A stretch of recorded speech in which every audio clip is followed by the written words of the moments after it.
D, wait for it, delightful. Check out the name tag. You're in my world now, Grandma. What's up, nerds, and welcome to my week in review, where I come to you every Sunday with 3 entertainment stories that I personally find interesting, and then we discuss them down below. Now, also down below, you can find the articles that I read to bring you this video, and you can read it for yourself, or you can just watch this video where I'm going to read it to you.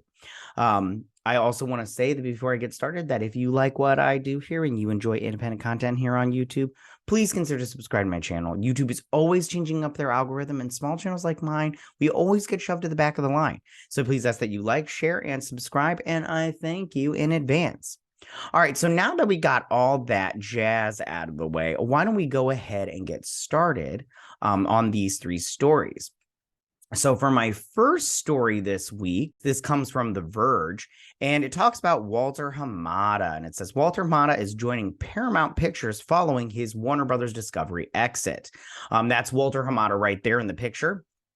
And he was the executive for DC, and it says the ex-DC Films executive is headed to rival Paramount Pictures as part of a multi-year production deal to oversee the studio's horror franchises.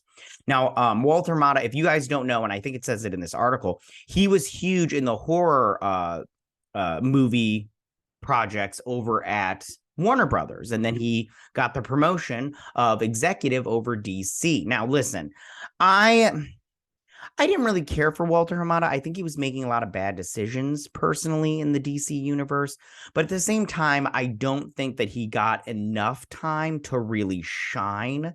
But I wasn't sad when he got. You know what I'm saying? I just didn't feel like he was doing a great job in terms of what projects he was picking and characters for the DC universe. But like I said before, he really didn't get a chance to shine. Like we haven't seen The Flash, and we haven't seen Blue Beetle, and I'm interested in seeing where and Aquaman 2. I'm interested in seeing where those movies go. But all right, let's get into this article. It says, following his recent departure from the studio formerly known as DC Films, Walter Hamada is headed over to Paramount Pictures to head up the studio's upcoming horror projects. I'll also talk about a little bit of something else after we read this article and stuff. So it says, Paramount Pictures announced today that it's entered an executive multi-year deal with Hamada that will see him headed up all of its horror genre films for both theatrical and streaming releases. In a public statement about the deal, Paramount Pictures president and CEO Brian Robbins called Hamada the ideal partner and visionary to take point on the company's horror-focused endeavors. And I do believe that that's true. He did a lot of stuff over at Warner Brothers. He brought us James Wan. I don't know if you guys really like James Wan. I love James Wan. I think he's great, and I think that his horror movies are really good too.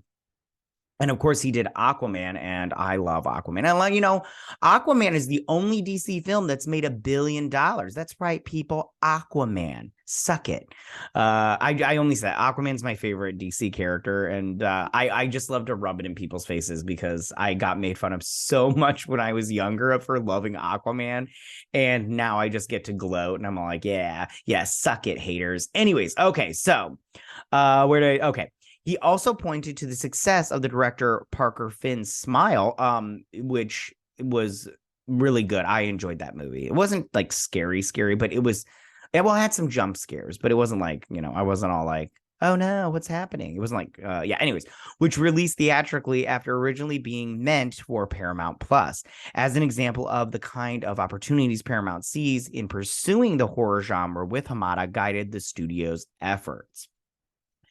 As evidenced by the fantastic performance of Smile, there is a tremendous appetite for original, high-concept storytelling in the global marketplace, and we look forward to a long and successful partnership, Robbins said. Hamada, who first rose to prominence at New Line Cinema as a producer on films like The Conjuring of Annabelle, before moving over to head up DC Films in 2018, said that he was excited to return to his horror roots and cultivate new talent in the space.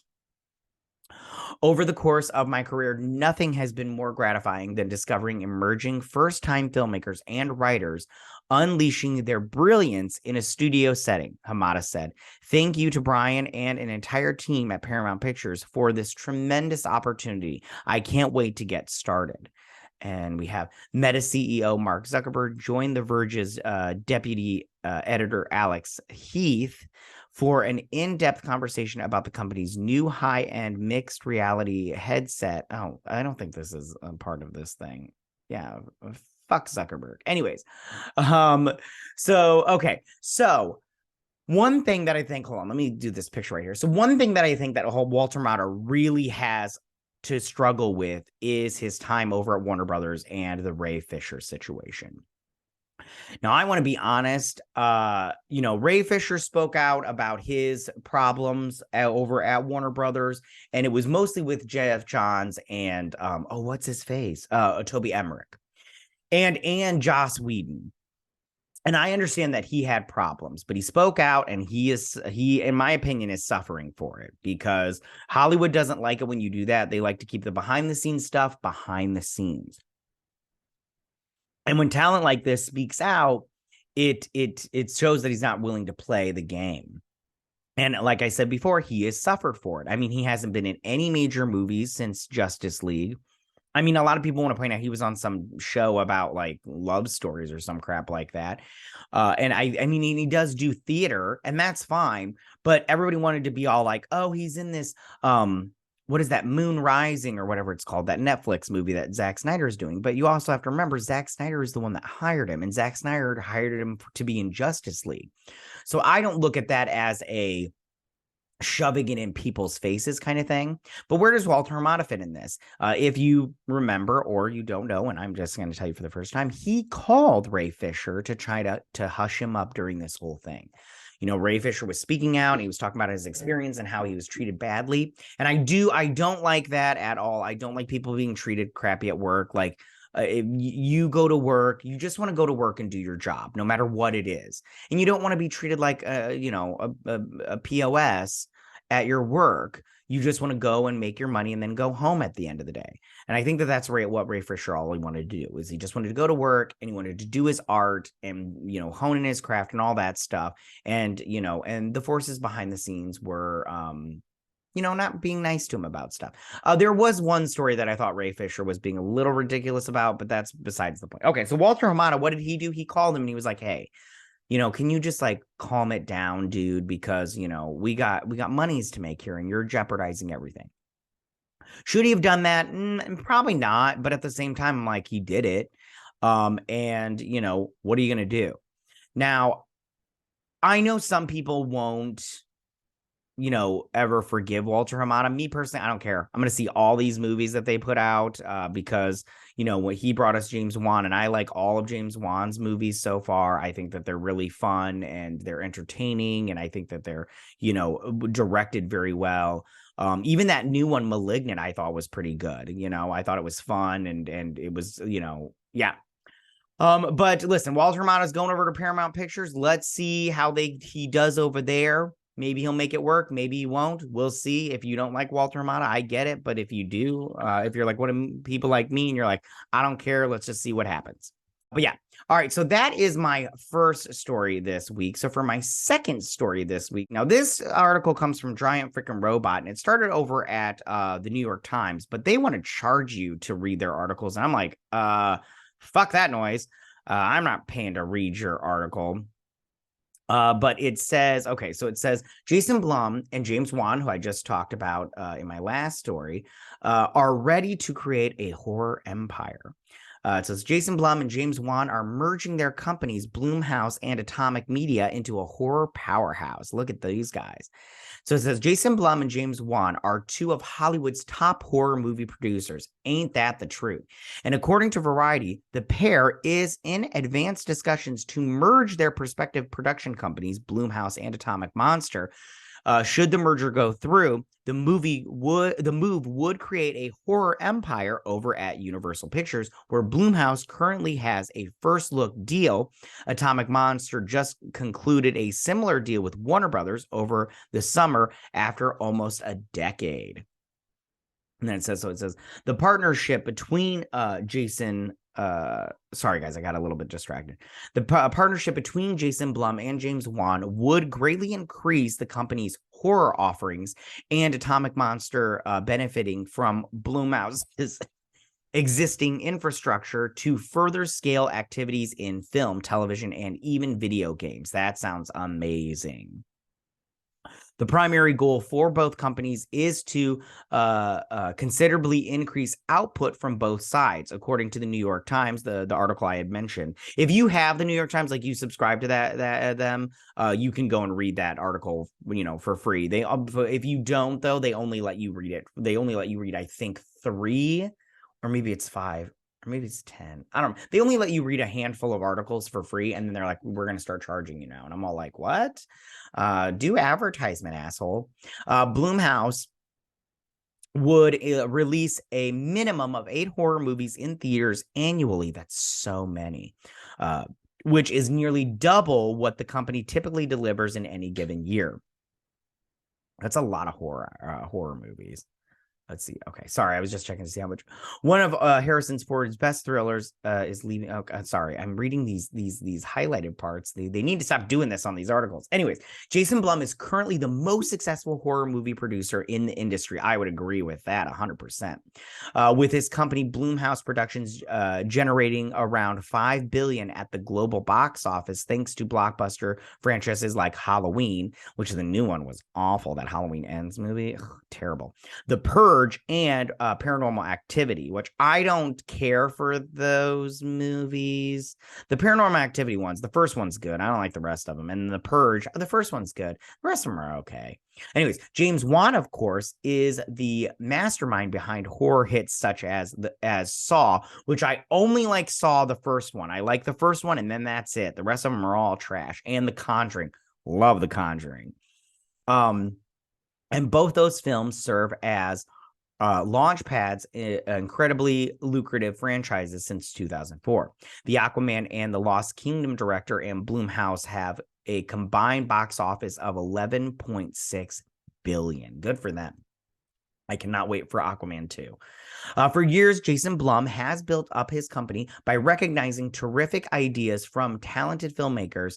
He told the New York Times that he doesn't have a single idea that he could make into a horror picture. James Wan, on the other hand, has been the brains behind several successful genre offerings, including Dead Silence, Malignant, and The Nun.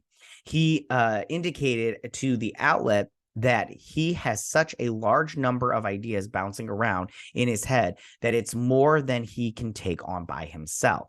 News of the potential merger between Jason Blum, I'm going to get to my thoughts on this, but give me 2 seconds. And James Wan comes right on the heels of the announcement that former DC film boss Walter Hamada, which I just did the thing about, has been appointed to oversee Paramount Pictures' upcoming line of horror movies.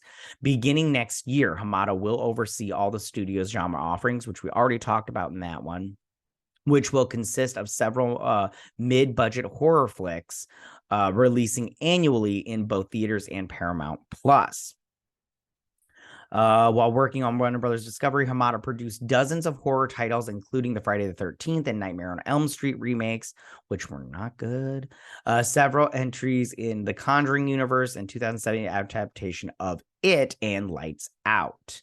It was good. Lights Out was not good. Whatever. Anyways.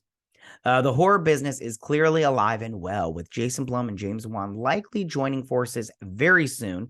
Business is about to be booming, and the duo's respective companies, Blumhouse and Atomic Monster, recently partnered on the forthcoming flick, Megan, which I'm personally excited about, which arrives in theaters January 6, 2023, and centers around an artificial intelligence doll.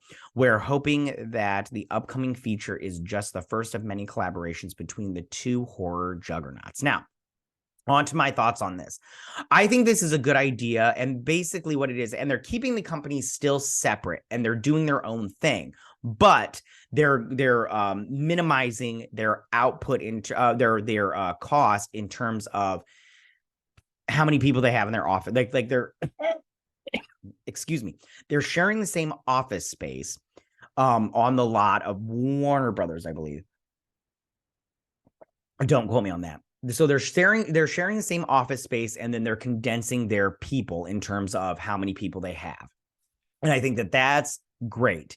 It minimizes your cost in terms of people. I mean, I feel bad if anybody loses their job, but that's the price of business. But then they still get to put out these movies and benefit from it. They both benefit from what they put out, and they both and then there's little in terms of paying for like I said, office space, all that stuff. Now, this also is great in terms of output of how many movies they're going to do and how much money they're going to make. Horror movies are really cheap to make, in terms of movies go. They're cheaper than anything else, and you make a lot of money back if the movie is good. If the movie's terrible, then nobody's going to go see it. You won't make your money back. But I think this is a good idea. And first off, I love James Wan. I think he's very talented. And I think Jason Blum is talented in the producing. I think that for the most part, I like a lot of the movies that he's put out. I mean, there is some clunkers in there, like that Fantasy Island movie. Oh, what a terrible movie. But I do think that he's got an eye for talent. And I think that this is very good in terms of business. I think that this is a great choice on both of these men's parts, and I wish them all the best, because I really, like I said before, I really do like James Wan a lot, and I hope this works out. All right, so that is my second story of the week. So for my third and final story this week, Amazon is ordering some Marvel Sony shows, and they're starting with this Silk Spider Society, and Angela Kang is going to be doing it. Now, listen, I will read this article, but they say Amazon, but they don't mean Amazon, you guys. But let's start. That's Silk right there, and she's basically she gets bit by the same spider as Peter Parker. I think that's her story. Yeah, I don't know. I didn't read too many of these comic books, these solo comic books. I think I read a couple of them, but I just can't remember. But I have seen her in comic books before. I just can't really remember all the details about her character. Okay, so let me just hold on a minute. There we go. It's still loading all these advertisements. Boo. So it says Amazon is officially moving forward with multiple live action shows based on the Marvel characters controlled by Sony, Variety has learned. The first series under the deal will be Silk Spider Society, which was developed by the Walking Dead showrunner Angela Kang, along with Spider-Man Into the Spider-Verse producer Phil Lord and Christopher Miller. I like Lord and Miller. They're really talented. Kang will serve as showrunner and executive producer on Silk as part of a new multi-year overall television deal she has signed with Amazon. Kang, Lord, and Miller all executive produce along with former Sony boss Amy Pascal. That Amy Pascal, she had those email leaks and she is doing nothing but failing upward. Sony Pictures Television is the studio, with Lord and Miller currently under an overall deal there. Okay. Silk Spider Society will debut domestically on MGM Plus's Epix linear channel, followed by a global launch on Prime Video. So what this is I'll read the rest of this, but they mentioned sorry, I'm a little still under the weather. MGM Plus is MGM Plus, like anybody was looking for this. So Amazon is looking to boost up MGM Plus. So what are they going to do? They're going to shove all of these Spider-Man TV shows that are Spider-Verse TV shows. They're going to shove them on MGM Plus, and then after a short period of time, they're going to shove them over on Prime Video, on Amazon Prime. Which, listen, I get what they're doing, and this used to be Epix. Now, I used to have Epix when Pennyworth came on the scene the first season, and then I got rid of it because Pennyworth wasn't that great of a show. It lasted 3 seasons, I think. It might be on 4. I don't know. I dropped it after the rest because, listen, I like Alfred Pennyworth, the character, but that show wasn't that great in my opinion. It just wasn't that great. But anyways, all right, let's continue with this. So they're just trying to boost up MGM Plus, not Amazon Prime. And I'm like, I get it, but is that the best choice? So the show is based on characters created by Dan Slott and Humberto Ramos. I don't know if I said his first name right. Sorry. For Marvel Comics. I personally don't care for Dan Slott that much. The only thing I've liked that he's ever written at Marvel was She-Hulk. the attorney at law stuff. That's the only stuff I really liked of his. It's the rest of the stuff is either bad or mediocre at best. It follows Cindy Moon, described as a Korean American woman bitten by the same spider as Peter Parker. I mentioned that earlier. I thought that's what it was. And she escapes imprisonment and searches for her missing family on her way to becoming the superhero known as Silk. Amy Pascal, Phil Lord, Chris Miller, and Sony's recent live action and animation reimagining of the Spider-Man franchise has represented some of the most dynamic superhero storytelling in film, said Jennifer Salke, head of Amazon Studios. Together with Angela Kang's creative vision, we couldn't be more pleased to bring Silk Spider Society to our MGM Plus and Prime Video customers. The Silk series and the other shows based on Sony-controlled Marvel characters were originally reported to be as being in the works back in September 2020. I think I did a video about that. If I did, I'll leave it in the iCard section. At the time, Lauren Moon was writing Silk, while it was reported in 2021 that Tom Spezletsky, I don't know how to say his name, Spezlali, had joined the series as showrunner as part of his own Amazon overall deal. We can't wait to bring the adventures of Cindy Moon to life thanks to creative dream team of Chris and Phil, Angela and Amy, along with our partners at Marvel and Amazon. With Catherine Pope, president of Sony Pictures Television, I'm just going to skip this stuff because it just talks about Angela Kang being on Walking Dead, which I don't watch that show anymore. I watched the first 2 seasons, then I bail. A lot of people tell me I shouldn't have, but let me just skip down to here. And it says, because she gives a statement, and then Sony has released multiple Spider-Man live action films in the past and currently works with Marvel Studios on the rebooted film franchise starring Tom Holland via Columbia Pictures. Sony is also behind Into the Spider-Verse, which won an Academy Award for Best Animated Film in 2019. Love that movie. It's very good. 2 sequels to the film are currently in the works, with the first, Spider-Man Across the Spider-Verse, due out in theaters in June 2023. To date, Sony has also released the live-action films Venom, I liked it, its sequel, I liked it, Let There Be Carnage, starring Tom Hardy, as well as Morbius, which I liked Morbius, starring Jared Leto. I personally liked it, but I can see why people didn't like it. I don't know. Anyways, a third Venom film is currently in development, while Sony is also in the works to on film versions of characters like Kraven the Hunter. I don't think that's going to work out. Starring Aaron Taylor Johnson, and Madam Web starring Dakota Johnson. No relation, among several others. Okay. So let me just give you my thoughts on this. I think this is a good idea in terms of, you know, they want to get stories out there for like characters like Silk, because I mean, let's be honest, this is not going to be a movie. Marvel isn't going to make a Silk movie, and if they do, that's ridiculous, because this is a character that normies don't care about this character. They don't even know about this character, and me as a comic book reader, I don't care about this character.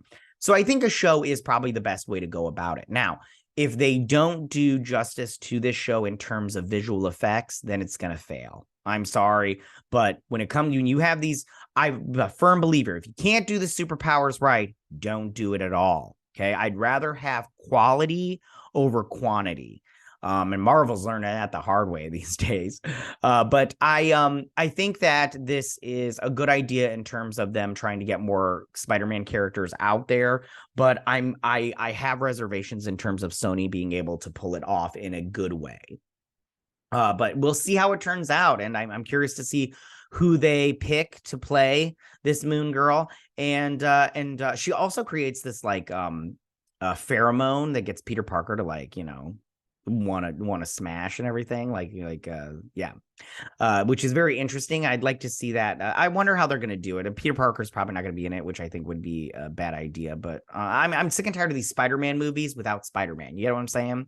So yeah, that is my third and final story this week. Tell me, what do you guys think about all of this? How do you feel about Walter Hamada finally leaving Warner Brothers and going over to Paramount Pictures?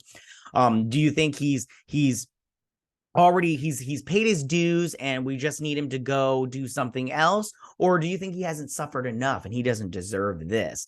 Do you think he should go to Ray Fisher and do a mea culpa kind of thing? Or do you think that it's all said and done and Ray Fisher wants nothing to do with him and he's like, you know what, I really don't want anything to do with Ray Fisher? Tell me, how do you guys feel about Jason Blum and James Wan combining their companies, but also keeping them separate under one, powerhouse?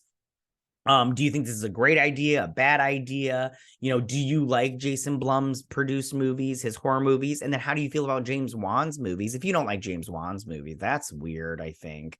I love his movies. I think he's such a great talent. And he's a really fun guy if you watch him in interviews and stuff. I like him. I don't know. Maybe that's just me. And then finally, how do you guys feel about this Silk show and all these Marvel, Sony, Spider-Man shows going over to MGM Plus and Amazon Prime eventually? And then how do you feel about this Silk show? Are you going to watch it? You're not going to watch it? Did you read the comic books? Did you like the comic books? How do you feel about these Spider-Man movies that's over at Sony that don't have Spider-Man? Did you like any of the movies that they put out so far? Are you going to watch this Silk show? So yeah, tell me what you guys think about all of this. Go ahead and leave all your comments in that section down below. If you like this video, go and hit that like button. I won't mind. If you're new to my channel, please hit that subscribe button. I'd greatly appreciate it. And I will see you guys next week on my week in review. You guys have a good week. Bye. Hey nerds, if you like this video, go ahead and click that Geek What icon and subscribe. And if you like this video, go ahead and join me every Sunday with my week in review.